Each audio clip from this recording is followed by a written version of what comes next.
So we were picking stories where the author had specifically evoked vampire and had specifically used the word vampire. But we wanted that kind of representation because we wanted students to be able to push back. We wanted students to be able to say, but why is this a vampire story? Right? The idea of witches, I think it taps in a little bit to what I was talking about of, a witch could blend. Hi, welcome to the Ivory Tower Boiler Room. This is Dr. Andrew Rimby. I just wanted to let you all know before you listen to today's episode that there are sponsor ads in this episode. Shout out to the sponsors of the Ivory Tower Boiler Room. They include the Gay and Lesbian Review magazine, Broadview Press, and That All Gay Classic Cinema podcast. But if you don't want to hear ads in the episode, you know where to go. Our Patreon, patreon.com/Ivory Tower Boiler Room. You can listen to all episodes ad free, and you can watch the video version of the episode, which, it's always exciting to see what it's like when I'm posing a question and the guest is giving a really riveting response and seeing their facial expressions, and mine too, where I probably have my hand on my chin and I'm just looking uh, at their body language when they're delivering such exciting information. Okay, so remember, please follow us on YouTube. Make sure if you're listening on Spotify or Apple that you not only follow us, but please rate and review. It really, really means a lot. Again, I'm going to plug the YouTube because I'm trying to grow our YouTube presence. Please subscribe to YouTube. Please like our videos. Again, this means the world. Follow us on Instagram at Ivory Tower Boiler Room. Same on TikTok. You're going to see a lot of fun clips on TikTok. I also feature lessons that I'm teaching my students, which usually involves the subjects that you can find here on the podcast. And we have our virtual book club. It's free. It's on Zoom, so it's really easy to join. It's happening on April 27th at 5 p.m. Eastern Standard Time. We are discussing The Let Them Theory by Mel Robbins. Yes, Mel Robbins, the empowerment self-help guru who you probably have seen on TikTok or Instagram if you scroll all the time. So I hope you join us. If you want to join the book club, just email me at ivorytowerboilerroom@gmail.com, subject heading book club, and I will get you the Zoom link. Okay, I hope you enjoyed today's episode.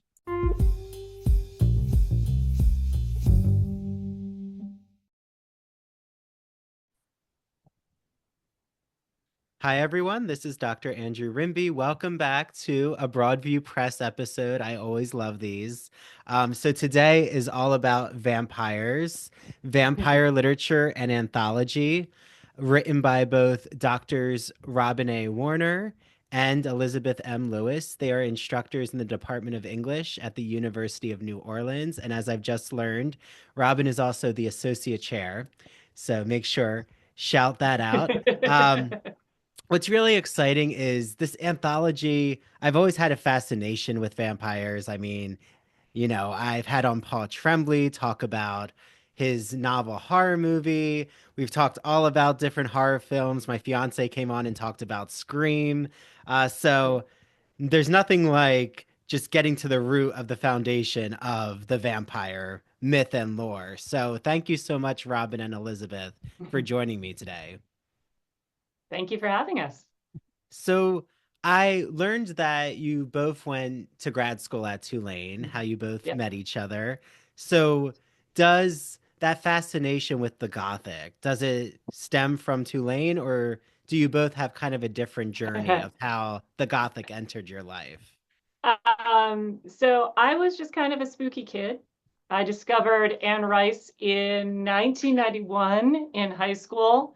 And that's probably why I ended up at Tulane because I was, throw a dart at the map. I did my undergrad at St. Lawrence University in upstate New York. And after 4 St. Lawrence winters, I was ready for something warm. So I applied to Tulane. I'd never been to New Orleans, but I wanted to visit New Orleans because of Anne Rice. And so that's kind of how I ended up here. But my PhD is in Victorian literature, and I studied actresses. So I wasn't looking at Gothic literature at all. Um, but I started teaching it in our special topics classes here, which is really kind of the foundation of this project, is finding a way to reach students in kind of these gen ed lit classes where we're trying to really engage them in critical thinking and analysis. And so I started teaching vampire literature and horror literature kind of that way. Mm. And then how about you, Elizabeth? Actually, my area of expertise is modernism, British and American modernism, and performance theory. So I am coming into vampirism through modernism and Southern Gothic literature more than vampire narratives themselves. And it's really by association with Robin, that sorry, I mispronounced, that I have been introduced to vampire lore to this degree.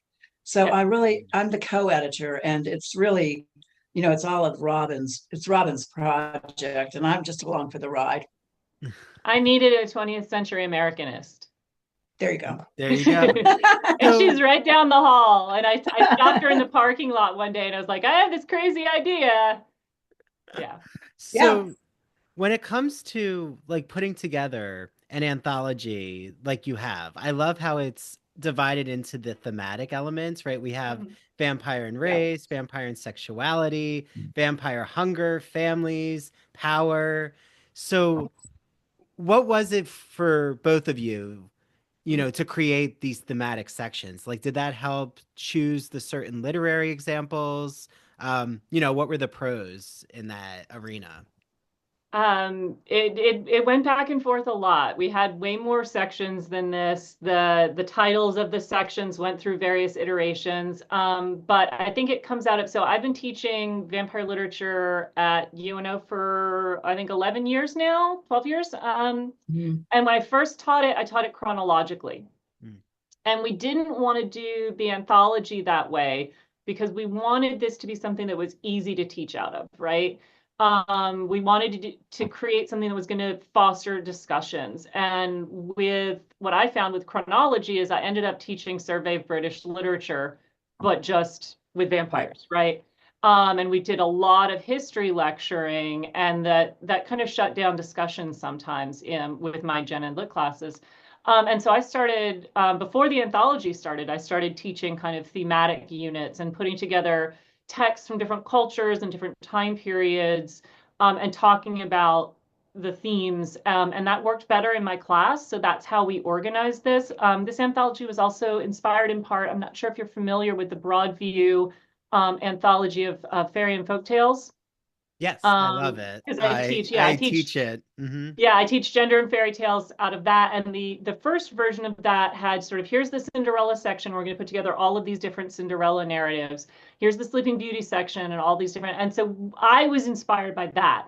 Don LePan from Broadview came by my office one semester. What do you need for next semester? And I held that up and I said, I need one of these for vampires. And he said, why don't you make it? Yeah.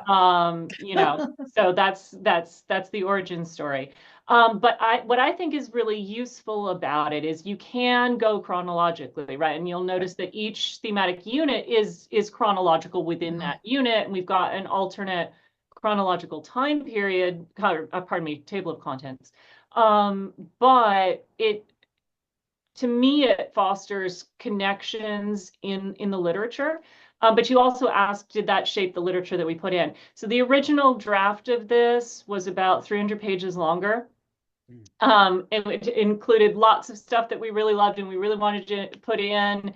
And our editor was like, nope, this is way too long. It's going to be way too much. And so we did have to play around because, we say in the introduction, a lot of these stories could go in any number of chapters. Like, so Nalo Hopkinson's Gritty Choke Puppy, which is one of a story that I actually discovered researching for the anthology and absolutely fell in love with.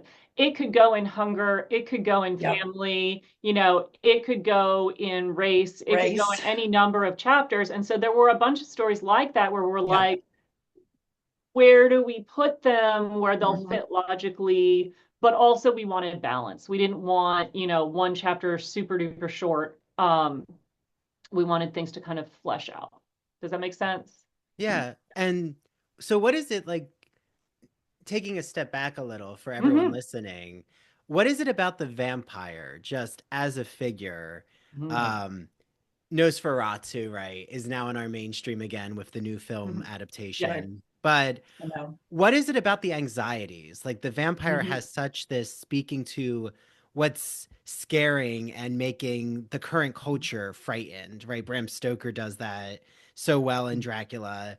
Why? Like what are both of your hypotheses about why the vampire is Mm-hmm. just in every decade there's some new Mm-hmm. iteration of the vampire?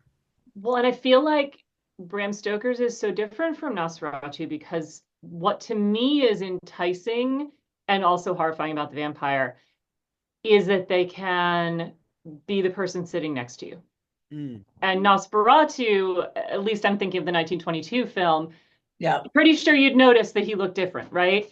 Um, but the sort of the big shift, and we talked about this, and I don't want to jump all over Elizabeth getting to jump in, but the big shift from folklore vampires to literary vampires that a lot of people date with Polidori in 1819 is a vampire that can pass as human, that can be in a ballroom, that might want to marry your sister. And then they're also a monster. So to me, it's a fundamentally different kind of horror than, say, Frankenstein's monster or the Blob, right? Because it's the horror within a person, right? The it might be a monster next to you. And I tell my students, the person sitting next to you might be a vampire, right? Some Yeah. vampires are not allergic to sunlight. They could be sitting there. Um, your instructor could be a vampire. And they love to put that in my course evaluations that I like to wear dark lipstick. But that to me is a very different kind of psychological horror, which at least to me as a reader is more interesting than the kind of rampaging, Yeah. savage, hideous monster. Mm. You want to jump in, Elizabeth? Yeah. Oh, I just concur with what you said. I think that that's just a great, I think that's a great explanation. And I know that in the beginning, very beginning, we were grappling with how we were going to describe the vampire. How is it different than a zombie? Mm-hmm. What are we calling a vampire? How are we identifying the Oh vampire? yeah. What are we going to include? And that was several years ago at the Mm-hmm. very beginning, right? When we were asking these questions, and then it led to who gets to be a vampire. That was one of Mm-hmm. the questions that became a directive. How do we identify the vampire? How do we define it? Who gets to be one? Mm-hmm. So those were definitely, wouldn't you say, Robin, the Yeah. initial exploratory questions that we had in Yeah, I working with the remember like a anthology? whole, oh, that's okay. I was gonna have a whole summer where we were back and forth on what are the limits? Does it Yeah. have to be fangs and biting Yes. and blood? Yes. And Does it we have to be a bite? and we Mm. decided that the limits for us were human looking, can pass as human. Mhm. Not necessarily a former human, because some of the vampires are different species, but human looking and in some way taking the life force from a human, whether Right. it's psychic or whether it's blood, it's taking the life force from a human being. Because there are, if you look at some stories that the internet or some anthologies will list as vampire stories, they don't all meet those criteria. But some of my Yep. students push back. Some of my students say, unless they bite and drink blood, it's not a That's vampire. it. Mm. So that was a decision we had to make. Yeah. So Exactly. do you both know the film Suspiria? Yes. I've Oh, heard of okay. it. She Okay. It's knows. dan But it's dance horror. dance hard, yeah. That So, dance horror is what I'm working with right now. oh, interesting. Okay. Yeah. So, something that I find in that film, the reason I just bring it up is it's like witchcraft, but not really, almost like they're Yeah. Mhm. taking away the force of the students and invading their psychology. Yeah. So, like, there's a lot of blurriness between witchcraft and vampiric energy. Mhm. So, like, I'm There's psychic. curious, and Yeah. psychic energy. Yes, Yeah. yes, Elizabeth. So, when I think of Stephen King, I think of Salem's Lot, but you also think of Mhm. all of his other psychological horror. Like mostly everything else is outside the vampire realm. Right. But why do you think authors, like, or maybe those that you have put in the anthology, it seems Mhm. like a lot of these writers are really interested in both witchcraft and Mhm. vampires. Like, does the vampire and the witch share any similarities in your opinion? Elizabeth should answer this one because there's a lot of stuff in the race chapter, which she kind of took the lead on, that talks about that. So I think she should turn it around. I mean, I can take an answer too, but Well, folklore, as we mentioned, was essential in the evolution of the vampire, and periph- porphyria was a disease that was believed to be, it was thought that these people were vampires who had this skin disease. So uh, a lot of the folklore myths and legends then get translated into vampire tales. And Robin, this is what we worked with as well, yeah. because that was what we definitely were grappling with when we worked on the race chapter. And Yeah, the African culture didn't have yes, any vampires until after colonization, and the Europeans brought it with them. But they had a lot of witchcraft legends where the witches would suck the life out of people. And so then the Europeans came and called those vampires. and then one encapsulation or one piece that we have that really encapsulates this, um, our discussion here.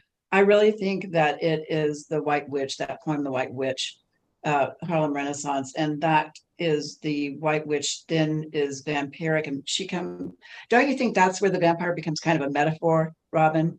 You know, Yeah, yeah, the vampire is definitely a metaphor in that one. But yeah, um, we see that in a number of stories. This may be a little tangential to your question, but the Sussurrant stories, which are yes, Caribbean vampires. Some people yeah, read them as witches, some people read them as yep, vampires, and one of our rules was we didn't want to do that kind of colonizing move where we call it a vampire. So we were picking stories where the author had specifically evoked vampire and had specifically used the word vampire. But we wanted that kind of representation because we wanted students to be able to push back. We wanted students to be able to say, but why is this a vampire story? Right? The idea of witches, I think it taps in a little bit to what I was talking about of, a witch could blend, right? They could be, sorry, I just geek out a little bit about Agatha all along, which my family really loved. Um, but they could be that kind of slightly eccentric woman next door, right? yep. And so that it taps into a similar kind of horror, maybe if we're talking about more contemporary stories, um, in that why we're afraid of them. But I think there's a fundamental difference there because the vampire feeds on humans, whereas the witch, it's Yeah. different, right? They manipulate or they exploit, but it's not feeding. And hunger is just so much a core part of vampirism. That's why we had to kind of make a hunger chapter, which I had never really thought about, but it's this idea that vampires being defined by their hunger. Mm. Exactly. And that was, to kind of uh, to extend your question a little bit, this is what we grappled with the race section, as we said, the sequoia Mhm. in African folklore.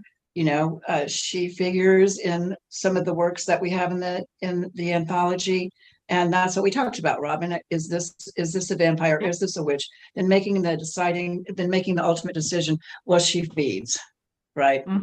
Right. She Mm. feeds. So this is why we would put it in the category of vampire. Yeah. Sorry, I was trying to turn off my No, notifications no, it's fine. email. I think my Yeah. email just pinged. No, no, it's fine. Yeah, Of course so it I did. yeah, I think witches are interesting too because the folklore vampires were hideous, right? They were much more like zombies. They were these shambling creatures. And with witches, you get very different I mean, depends on your story. Our colleague, who also went to grad school with us, Dr. Shelby Richardson, does Witches in the Middle Ages.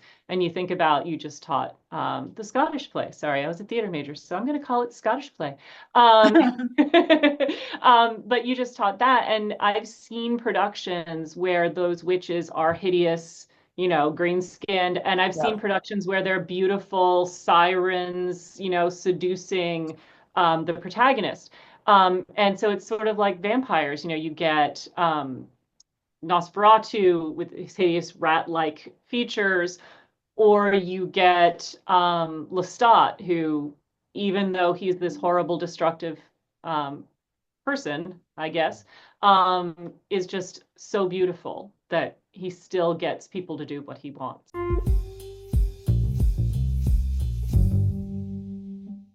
Have you ever wondered, wait, how does Andrew know about all of the new LGBTQ literature, TV, and film in society? Well, I have a secret tool and it's called the Gay and Lesbian Review.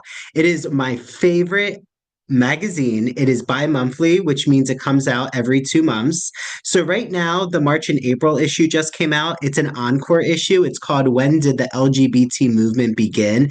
There's such exciting articles about what made Stonewall different, a sacred order for sexual outsiders, the house that Hirschfeld built, and so much more in that issue.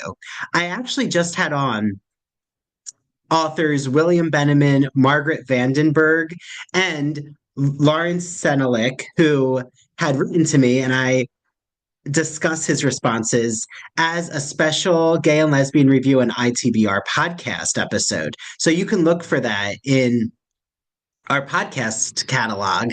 It is all about the January and February issue called Strange Fruit. So I can't wait for you all to listen to that. I absolutely love all of the queer history, culture, politics that the Gay and Lesbian Review covers. I love getting my print magazine. It just is so nostalgic having a magazine arrive at my door. But they also have an extensive online edition, so you can get the magazine online.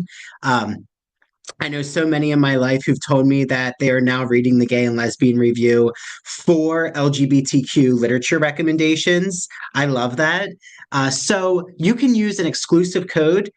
Stephen from the Gay and Lesbian Review and Richard gave me an exclusive code to share with you all. It is called ITBR Choice. So ITBR Choice. Go to subscribe on the glreview.org, put in that code ITBR Choice, and you will get a free issue with your subscription. So all you'll have to do is where it says what magazine do you want for free, just put March and April or January and February. And I can't wait for you all to get your hands on the Gay and Lesbian Review. Make sure you follow them on Instagram.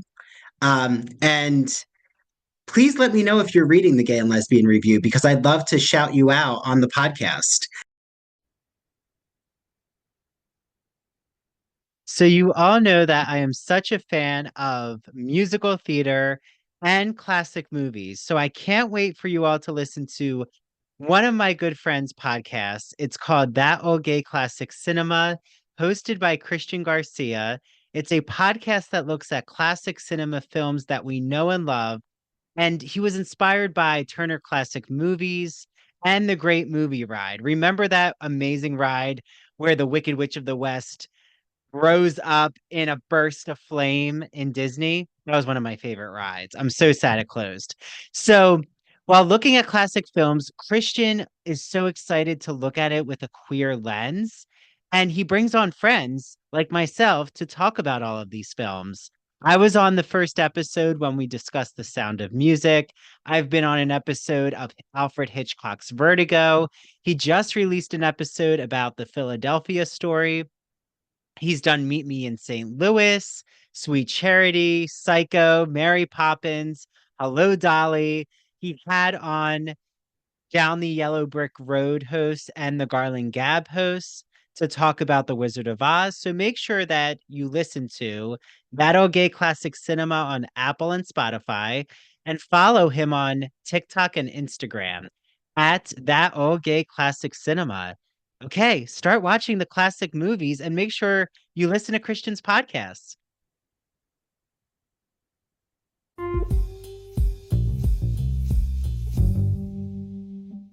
Well, and like even the Sanderson sisters and Hocus Hmm. Pocus Yes, breathe, yes. like take in the life force. Right. Of the Very, children. yes, very Very ancient vampiric. Greek and Hmm. very Circe, Hmm.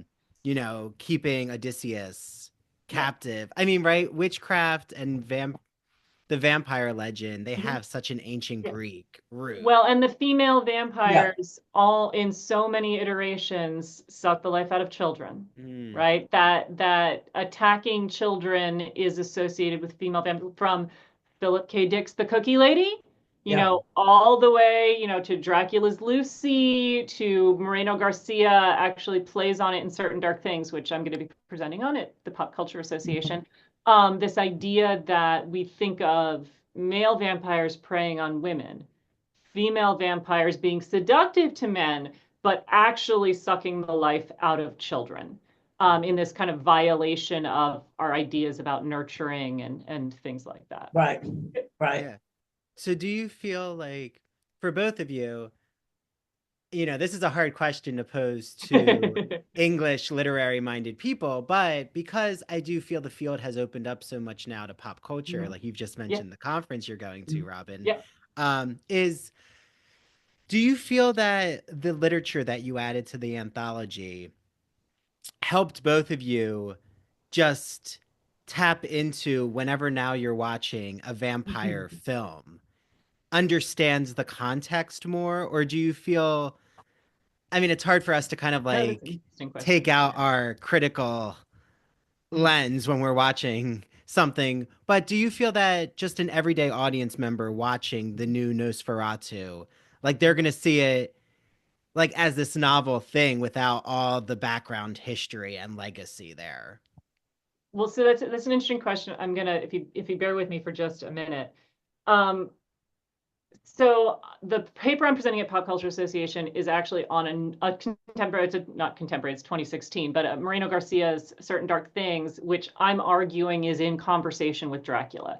And when you read them together, Moreno Garcia enriches your understanding of Dracula, and Dracula, you notice many references and things in Moreno Garcia that you wouldn't notice if you just read it on its own.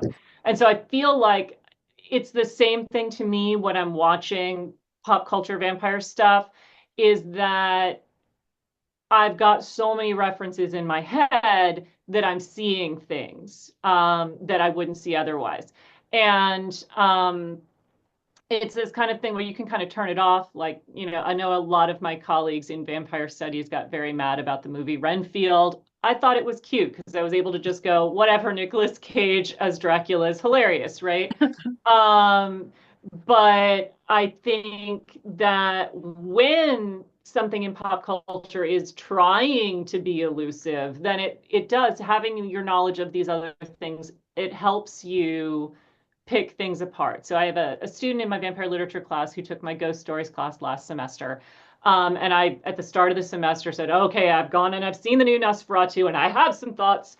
And that student was able to jump in and talk because I think even though she hadn't read a ton of vampire literature, she had taken a class with me before, kind of knew what I was going to be on about. And now they did student presentations. So they did a student presentation on the original Nosferatu, and they have thoughts. So it definitely is this kind of thing where it can cross pollinate. But I at least can still kind of shut that down a little bit and still enjoy cheesy pop culture. I don't actually like horror movies, which is a strange thing to say. I can read horror, no problem, but really like scary movies, I get night terrors. So I don't watch, I watched Nosferatu, that was fine. Mostly I watch comedy vampires or like, I mean, I have thoughts about Anne Rice's various iterations on TV and film. But I watch things like that. I don't like if it's actually supposed to be scary. I don't Not for like it. you. It's not for me. My students are always very amused by that. They're like, but you teach all the spooky stuff. I'm like, well, yep, literature. Mhm. Yeah, very different medium Yeah. when it comes to the shock value.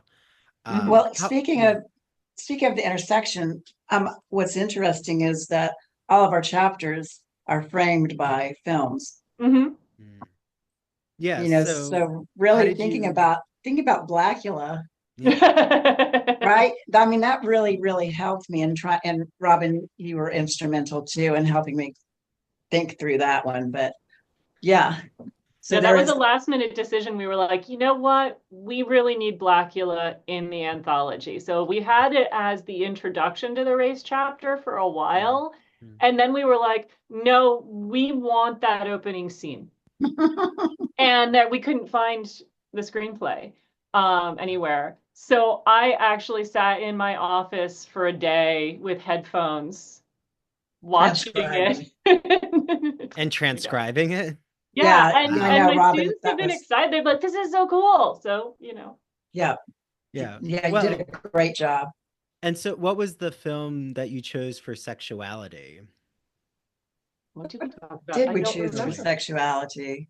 I think I talk about Bela Lugosi's eyes. Oh, you do. Yes. You do. Yes, Oh. because that stare that he does, that my students just think is funny. They laugh when I show the movie in class. Mm, mm, Um, but that it was, yeah, one of the most potent images in Todd Browning's 1931 film Dracula is the recurring close-up of Bela Lugosi's eyes.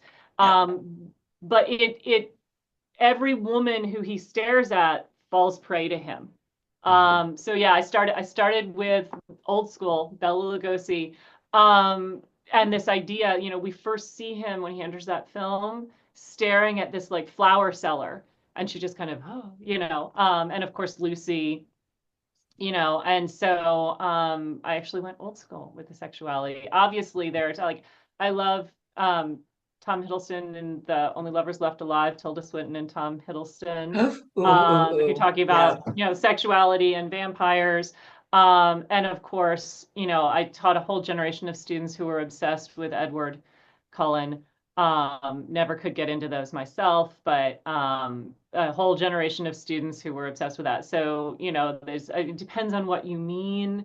But we decided to do the older reference because the sexuality chapter was actually one that the race chapter and the sexuality chapter were ones that we really struggled with. And Elizabeth took the lead on the race chapter. I took the lead on the sexuality Yeah. chapter. Yeah. And the Yeah. reason we were struggling with it is that it encompasses so many ideas. When you hear about sexuality and vampires, you think about, well, vampires being sexual, you think about the bite being like a rape, or like a seduction, but you also think about the number of, going back to LeFanu, LGBTQ plus stories that were only being told in horror, right? They like you have Sue Ellen Case in Tracking the Vampire, talking about reading these vampire stories and the vampire as lesbian. And we didn't, so we wanted to include all of that. But the other thing that we really thought about is the issue of consent. mm, And I've gotten into Oh, debates with other vampire studies people about this. But for me, that's a really big one that my students get really engaged with debating. If you've got a much older, much more powerful, figure with the ability to mesmerize you, like even if it's like a romance novel, right?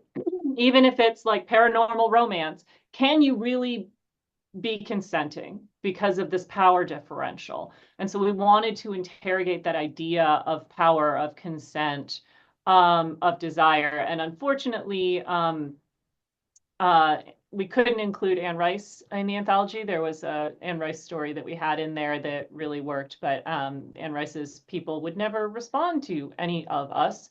So we couldn't include Anne Rice in the anthology.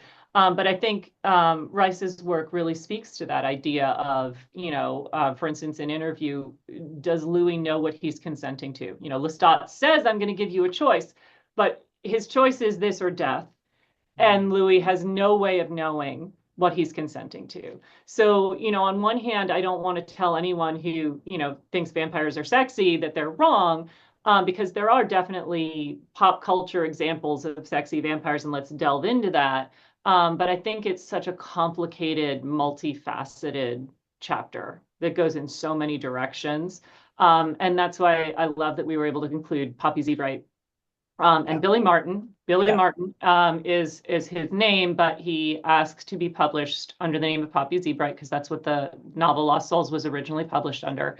And that scene, I think, really encompasses a lot of aspects. So on one hand, it's seductive.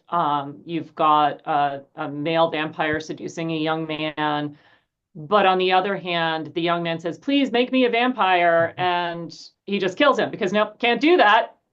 That's not how it works. So the young man enthusiastically consented, but has no idea what he's consenting to and ends up dumped in the Mississippi River. And so I think Yeah. that does round out the chapter pretty well, and in all of the many facets of that chapter. Yeah. All the complexities of sexuality. Yeah. And consent, I think consent Yeah. goes throughout that whole chapter. And, I think that goes back to Lucy and Mina and Dracula and, not having the opportunity to even be asked to consent. Yeah, definitely. Consent is the linchpin in the whole conversation, debate, however you want to describe it. Yeah, I'm always tricky stuff. Yes. And Lucy's so interesting because in the novel she has the multiple suitors, and it's almost like she's already Why going can't against. we marry 3 men? Yes. Yeah. So she's like going against the marriage norms and is, punished in a way by becoming this vampiress. But just that scene, like where the men are all injecting her with their blood, and like I know I've read Nina Auerbach or in line of that kind of thinking, what you've described, Robin, as like a type of essay, sexual assault, and it really is, though, also interesting that then she does take the power back by becoming a vampire, but of course has to be punished now. Right.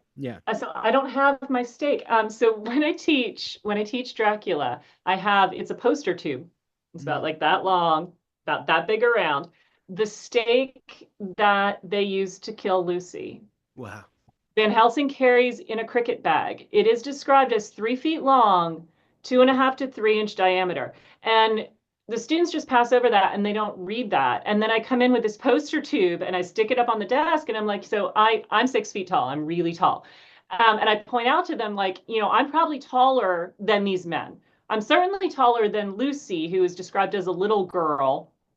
And, so if we assume, women's heights, average height for a woman in the Victorian era is like sort of lower 5 feet, like 5'4", 5'2". So we assume she's little, like say you're a 5 foot tall, thin woman, and we've got this 3 foot long stake, and I have an anatomical drawing of a heart that's about the size of my fist. And I hold the poster tube up against my fist, and I'm like, look, I'm 6 feet tall. This would not pierce my heart. This would obliterate. And the students just they get so into that discussion, and and of course Dracula is killed with a Bowie knife.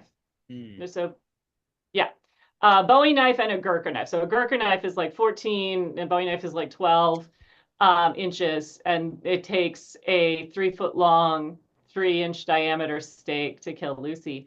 But the other thing that's interesting, so you bring that up, Mina, in contrast, when she is attacked by Dracula, is sleeping innocently in bed next to her husband. And Dracula breaks in, flings him across the room, and basically starts to do the same thing to Mina that he has done to Lucy. So on one hand, there's this argument that, like, Lucy was an inappropriate woman. She had inappropriate desires that she expresses in a letter to Mina. And of course, she doesn't want to marry 3 men because she wants to have sex with 3 men. She wants to marry 3 men because she's afraid of disappointing them and doesn't want to reject them, right? And she becomes this beautiful, vampire who's, oh, Arthur, kiss me. And of course, she's, biting children, but then she has to be put down with this massive stake, right? Whereas Mina never quite gets there. Like Mhm. she's fighting against because Mina's our good girl, right? So yeah, no, the students get really interested in that discussion. And the And props. The and props help. the fact about female vampires being so desirable and that being part of the problem, Mhm. so Dracula's breath reeks. Even when he's young, he's not that attractive, but the female vampires are really, really desirable. Um, Proxies. throughout the anthology. Like the only female vampire I can think of in the anthology who's not desirable is Lady Duquesne because she's like 120. But even then, we're told when she was young, she was beautiful.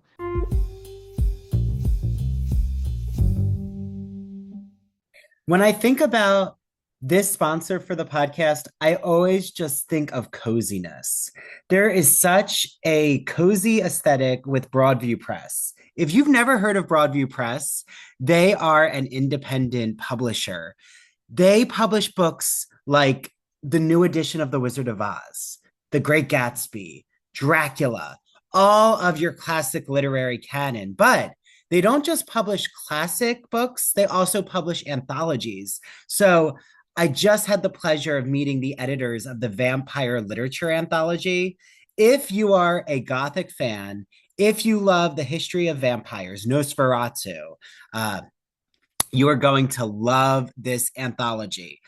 You don't have to be a college instructor or even a college student to enjoy Broadview Press's books. For example, the Vampire Literature book has so many different literary examples of just where the vampire pops up in our zeitgeist of pop culture.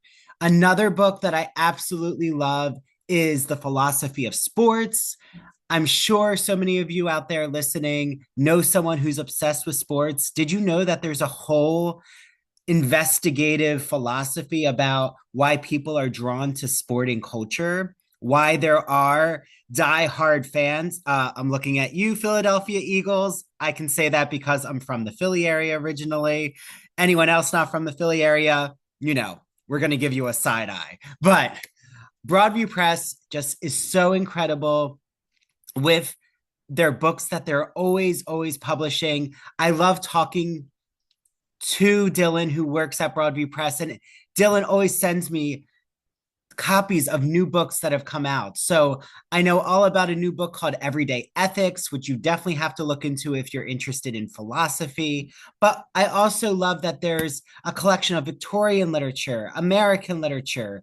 If you have just been really interested in a genre, like you just love fairy tales, then you need to get their Folks and Fairy Tales anthology.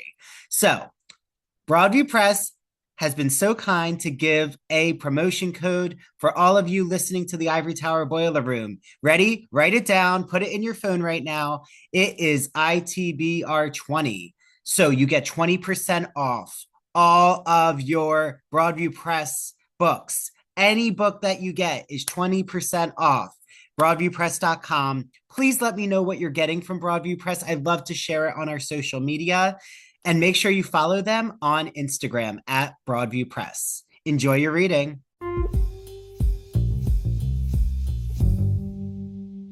Well, I just saw the musical Death Becomes Her, Oh, which brilliant. Yeah. I love the movie too. But Mm-hmm. I'm even thinking of Isabella Rossellini's Mm-hmm. character. Yes. And like you kind of just wonder, well, how is she staying this young? Like, or how does she look this young? Like she says she's Mm-hmm. taking this potion, but Mm-hmm. there really is no origin of how she obtained this. So I don't know. I'm always just fascinated with now I'm teaching Wicked, and Mm-hmm. this is my first time teaching it um alongside the movie. And like that whole origin of just why is Alphaba, how does evil happen or how does Mm-hmm. wickedness happen? And like that's a very fairy tale question. Like, why is the villain a villain? Yeah. Why are they seen in this wicked light? But the way that you both deal with all of these themes are so interesting, and like the sexuality element. I mean, I'm just drawn to with my own queer studies Mm-hmm. research, but Yeah. like Yeah. rewatching last night Bela Lugosi, I Mhm. actually find that even though I love the 90s version of Dracula, specifically with Lucy, I think she's Mhm. incredible, that Yeah. actress. But Yeah. is Bela Lugosi does have such this powerful queer Hmm. gaze that he's giving to Renfield Hmm. at the beginning Mhm. or Yeah. any of his victims, but specifically there is that moment where he like gets really close to his male victim and you don't know if they're going Harker. to Arthur, yeah. Yeah. Harker. Um Harker. or Harker, Jonathan Harker. Harker. Yeah. I don't Um know if that's what it is in the movie, but yeah. yeah. So, well, I feel like in the Bela Lugosi film he calls him Renfield, So there's which Renfield. So the Bela Lugosi film, they switch it up and they send Mhm. Renfield to Transylvania. What Yeah. I was jumping on, I was thinking of Christopher Kraft as you were talking. So I was thinking of Kiss Me with Those Red Lips, Oh that yeah. great classic analysis. Because in the novel, of course, it's Jonathan Harker. That's what I was sorry to interrupt. No, you're fine. And there's this great scene where Harker is trying to shave and Dracula comes up behind him, but of course Harker can't see him because Dracula has no reflection. And Harker cuts himself, and careful how you're he ha, Dracula obviously wants to bite him and resists because throughout Stoker, and I think also throughout the Bela Lugosi movie, we have this hint that there might be these connections between men, but then it's shut Yeah. off, Yeah. right? And so then Dracula preys on the women and in a way, of course, in the novel, gets all of the men's blood by way of Lucy. But Mhm. he has to go through Lucy. Yeah. He can't bite the men because that kind of queer reading is cut off. And Christopher Yeah. Kraft, if you haven't read it, does an amazing job. I'm saying that to your audience in general. Yes, If yes, you yes. haven't read Christopher Kraft, it's in the anthology. No, Christopher Kraft, Kiss Me with Those Okay. Red Lips, he does an amazing job of looking at those tensions and the denial of them, that Mhm. we Yeah. have that kind of longing. Yeah, I've kind of Yeah. wondered, has Christopher Kraft continued that research or I That's an mean, excellent question. I uh, looked him up because I was trying to, when I was teaching him, was trying to do a little bio and I couldn't find much. So I don't know. Christopher well, Croft, if you're out there, let I us know if you're know. out there, please. No, it's such a great, you're right. It's such an incredible essay. But like the Bela Lugosi film, Hmm. it kind of reminds me of reading Oscar Wilde's Dorian Gray Yes. is there's so much homoerotic potential. I mean, Hmm. Dorian Gray, there's a lot of homoerotic potential, but it's also Oscar Wilde. Uh, Hmm. but there's so much that happens in the Bela Lugosi film that doesn't have to be explicit, but like that theme is there. Where the 90s film, it's so interesting to me where they have to, they make the vampire sisters um, Hmm. really almost like escorts, Yes. seducing Jonathan. Jonathan Harker. Yeah. And yeah, and they do. So the Coppola movie, I think you're talking about, um, where they have to create this whole elaborate love story Yes, from yes. past life to like force us to, I mean, it's very heteronormative, right? So now Dracula becomes absolutely, it's all about his true love, who is a woman, and Yeah. we're sort of in this really like, in case you missed it, we're going to really emphasize this in the final moment. Whereas in the novel, it's a lot more ambiguous. But if you think about it from a vampire studies perspective, do any of the vampires actually want to sleep with them, or do they just want to eat them? And I mean the double entendre, but like, I mean, have you seen what we do in the shadows, the movie version? I mean, the series is great too, but in the movie version, they have this big long discussion about why they want virgin blood. And it's, do you want to think about the cow you're eating having had sex? And they're of course doing it humorously. But that whole, after all, people are food, right? Like, Yeah. That whole contamination mm-hmm. kind of issue. Mm-hmm. Yeah, No, we had in yeah. an original draft, in an earlier draft, we had a chapter on like infection, Yeah. Okay. and contagion. Yeah, I know. So I have to watch What We Do in the Shadows, the film. So Yes, the I have a movie. homework Well, that's assignment. one of my favorites. My fiance really wanted to watch Queen of the Damned, and I was like, I don't know if Oh, I want to see it, but I was like, I need something. I need to like go back to like a Yeah, classic with Bela Lugosi to yeah. get in the Bela Lugosi. mindset. It is classic. Yeah, but I mean, there's so many films, right? There's Mhm. Dracula Untold. Mhm. You said I should watch John Carpenter's Vampires, but that kind of The looks. 2000 Dracula 2000, which is set in New Orleans. Oh, is it? Okay, okay. Yeah, Yeah, there's yeah. so It's many. very cute. It's very silly, but yeah, it's set in New Sometimes the Orleans. silly ones are enjoyable, right? Yeah, I'm not sure it was intending to be silly. But even with like Anne Rice, like Mhm. what are your thoughts on the Interview with the Vampire, the TV series? Yeah. Because that took a lot more racial Mhm. sexuality So I themes. presented a paper 2 years ago, was it, Elizabeth? At Pop Yes, yeah, Culture that's right. Association Mhm. on teaching Anne Rice in New Orleans. Mhm. It's now available in an anthology on teaching vampires from Palgrave. Mhm. And I ended it because the series had sort of just come out. The first season of the series had just come out. And so I ended it talking a little bit about that. And so I have talked about that. I had a student actually do a research project on it as well.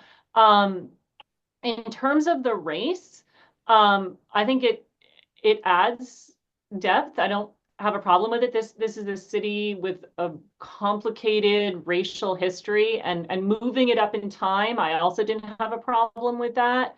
I thought that the actor playing Louis and the actor playing Lestat were great. My complaint is a little different. I don't know if it's going to take the discussion too far afield, but I didn't like making Claudia a teenager.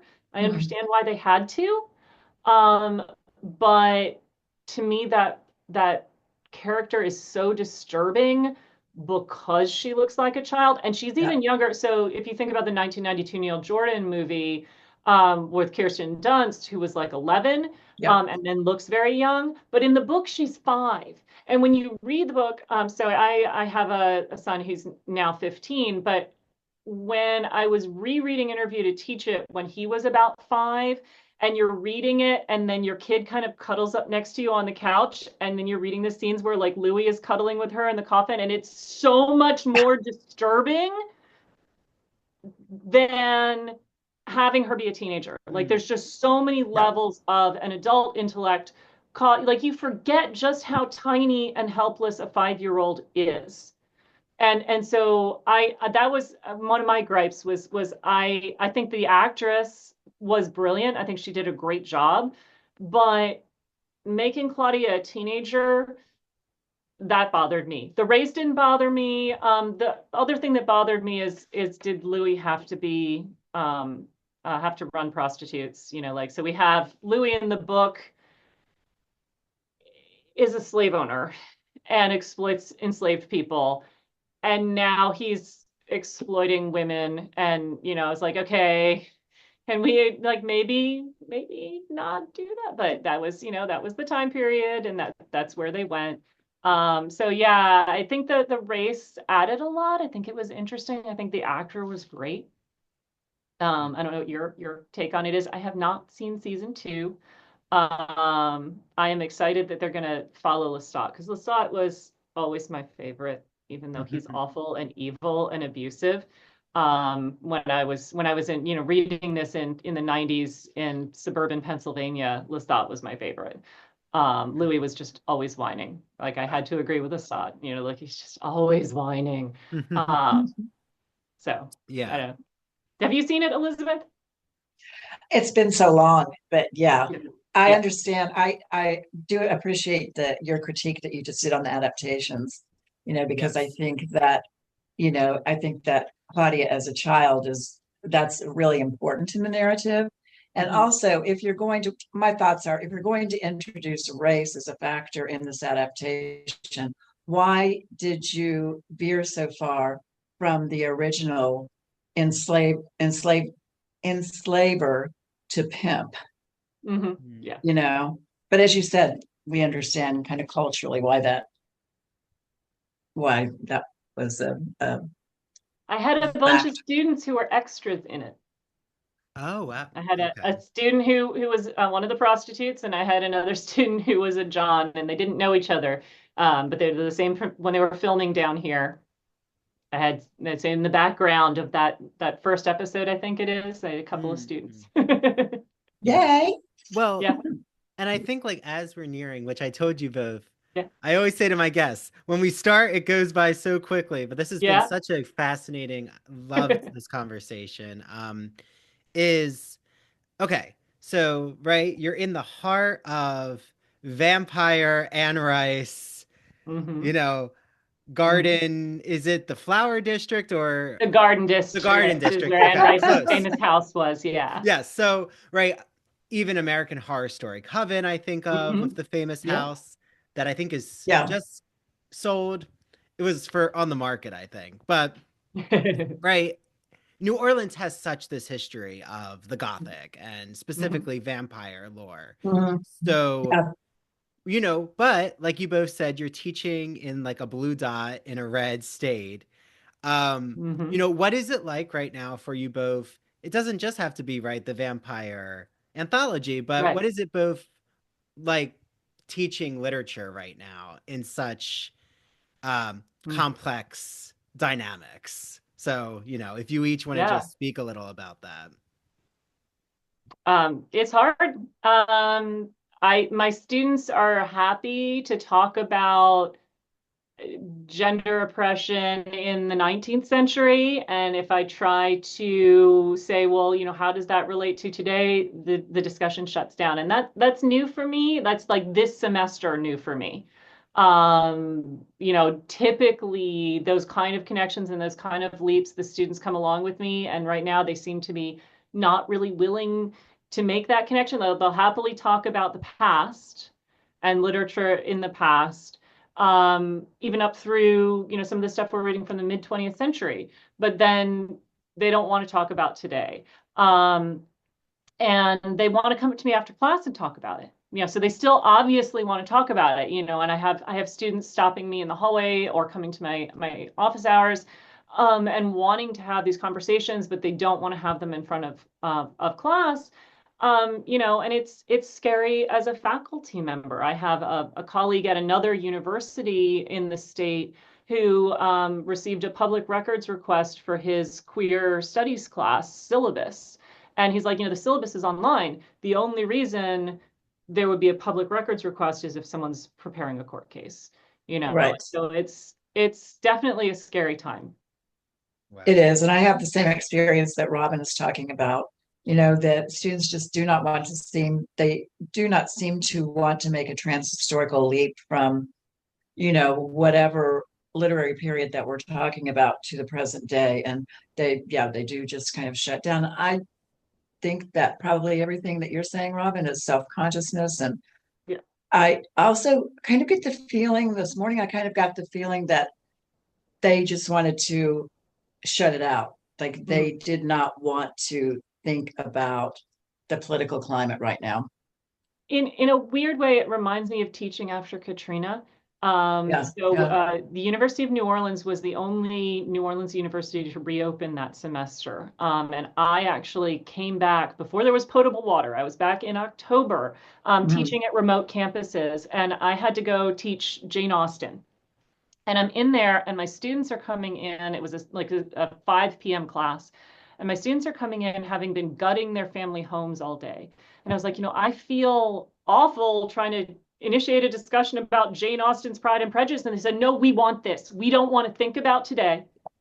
We want to talk about something completely different. Mhm, mhm. And so, in a very different way, I think the students are definitely in a kind of trauma mode.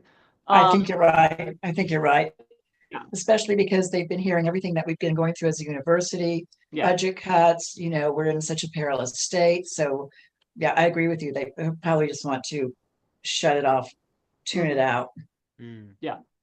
Well, Well, and and it's try to be definitely very, like, even from last semester, there's been a definite change absolutely. this Yeah. semester. Yeah. mm, Well, yeah, mm, after the election. Yeah. Hmm. yeah. But right, it's so interesting because this is why the vampire lore, Hmm. it's always relevant, right? Like the Yeah. anxieties of the politics or, Hmm. your identity formation and who gets to count and who doesn't, who's seen as the outcast and Who's the Yeah. monster? the Who's going monster. to Yeah. Yes, report right. you? Right? Yeah, Yeah. like I'll always a line I just really like, just because I'm steeped in Wicked right now, but is the wizard um in the movie musical Mhm. played by Jeff Goldblum has this line where he says, you know, like what he learned back home, which is America, is what the people really want is a good enemy, and you got to give it to them. Mhm. And I really feel like that, you know, is what the vampire. It's Yep. something to unite around, right? Get your stakes out, and we're gonna have a mob party. Yep. Right. Um, so Yeah. yeah, any lasting thoughts, just like, you know, before I just have you Right. both plug anything you're doing. Yeah. Well, so we're going to be presenting in a few weeks at the Pop Culture Association. I'm presenting on Silvia Moreno Garcia's Certain Dark Things, which is a super fun novel that I think not a lot of people have read, but it's really interesting. It's set in an alternate Mexico City where we've known about vampires for 50 years or so, and vampires are sort of embroiled in the drug war. It's a really Cool. interesting novel, and Elizabeth's presenting some of her dance horror, um, cool stuff. But I also think I just wanted to put in a plug for why teach literature in a time like this? Yeah. Because I had a student ask me that. So if you can indulge me just for a second, Mhm. she said, she's a political science major. And she said, well, why teach literature? And I was like, well, because it's a way of talking about these issues that is maybe a little bit more comfortable for students who would be reluctant to bring these topics up in a political science class, just Yeah. to name something. But I think also, those who do not study history are doomed to repeat it. And I think Yeah. the fantasies and the horrors of the past are part of that history. And so I think that there's a lot to be said for looking at, because not all of this was seen as literature. I mean, we called it vampire literature, right? But not all of it was seen as literature Right. at the time that it was published. But digging into that and thinking about what horrifies people and what makes people frightened or turned on, and what the deeper meanings of this, I think that's so valuable for our students. And I'm hoping that going forward, we can get them more engaged in discussions and opening up a little bit. Yes. Well, right. And I do feel like we're in a way, I mean, I'm just seeing this, you know, in North Jersey where you would think, right, think that there's more open kind of conversations around politics. But, you know, even here, there's just, I think the students don't want to step in anything that can like Yeah, target exactly. them, you know, Mhm. and, but I think thinking of the trauma informed, like that they are, these are traumatic times. I mean, the Right. pandemic was a traumatic, their Yeah. generation has not had really any time without um Right. America under Duress. anxiety. Yeah, Well, Yeah. duress. 9/11 happened when they were, born. Right. Yeah. Right. Yes. Yeah. Yes. Yeah. So, That. Yeah. yeah, teaching, you know, I'm glad you spoke about that, Robin. I Yeah. think that was really, you know, important, helpful, and you know, the students really, I do feel every time I step, like the classroom is more important for them than ever. Like I'm taking my students to the Met Art Museum. Oh, I'm jealous. Yeah. Well, you can come. It's on Sunday. But Yeah, there you go. you know, but like they're so excited. So many of them they grew up right by the city. I'm only like 20 minutes from the city right now and they have never gone to the Met. And I think like these are moments, Oh, that educational moment of yeah. even exposing them to literature that you think the public really knows, but so many haven't read. And those are the exciting moments, in my Mhm. opinion, is Yeah, I think the so. light bulb moments. Yeah, Yes, Yeah. exactly. Inspiration and exactly. imagination. You know, Yes, Yeah. we yes, need for them to be inspired, and we need for them to imagine. yeah. Hmm. And we need that community too, right? Like these Yeah. conversations and that where's the just the Pop Culture Association? Where is that conference So happening? it's going to be in New Orleans, which is why I think Oh, many of our exciting. department are going. Yeah, it's going to be in New Orleans this year in mid-April. Um, so Oh, good. it's So if anyone's but in it's a New great Orleans, conference. It's a great conference. I plug Pop Culture Association and Vampire Studies group in particular. Monstrous Studies group and the Vampire Studies group are great people. Okay. Yeah, and if everyone out there doesn't know too, because he's been on the podcast, Mhm. Jeffrey Weinstock's Yep. Society of the American Gothic. Yep. Too. Yeah. Yeah, We're all exactly. finding each other, Yeah. and I'm part Yeah, of. he's amazing. Yes. I watched your interview with him. Oh, really? Yeah. Thank you, Robin. Oh, that's exciting. But also post studies, am friends with Dr. Kelly Ross, who her episode is actually just came out on the podcast when this premieres. So, getting everyone eager for the Gothic. Gotta Yes. tee it all up. So vampire literature and Yep. anthology, co-editors Robin A. Werner and Elizabeth M. Lewis on the podcast here. And you all get listening 20% off because Broadview Press sponsors the podcast. So ITBR20. And that's for vampire literature and everything on their website. So with that, thank you so much, Robin. Thank you, Elizabeth. And do you want to plug any social media, Facebook, Instagram? If you want anyone to follow what you're doing, websites. I don't think we're a little dinosaur-y. Right. That's We're a okay. little But Go we're a to little Broadview, buy arcane. the anthology, enjoy yes, it. yes, Yes. enjoy it. And I'm sure too they could find you both at the Yeah, University of New at the Orleans. University of New Yep. Orleans. Yep. Good, And good. we're Okay, on Vampire so Studies, I think. Yeah. good. So Awesome. I'll link that in the show notes along Perfect. with the vampire anthology link. So I can't wait Excellent. for more, not just um educators or students, but those in the public. There's a Oh, lot sure. listening who I know are vampire fans. This is Yep. an incredible encyclopedia of sorts. Very, Yeah. very user friendly, which I Well, love. thank you. Yes, yes. Yes. Thank So you. Thank you. thank you, Robin and Elizabeth. This has been Thank you. wonderful. All Thank right. you. Fabulous. Thank you. Thank you. I hope you have a great day and, bye to everyone out there listening.